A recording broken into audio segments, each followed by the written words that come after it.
Hey everyone, welcome back to Tammy Lee Fit TV. Today I'm going to teach you how to make the Santa Fe chicken salad. This chicken salad recipe makes 3 servings. It only takes 20 minutes to prepare and 15 minutes to cook.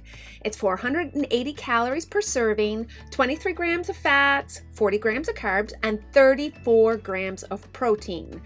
The ingredients and recipe directions are in the description below this video, so make sure you check that out after you watch this video. So let's get started.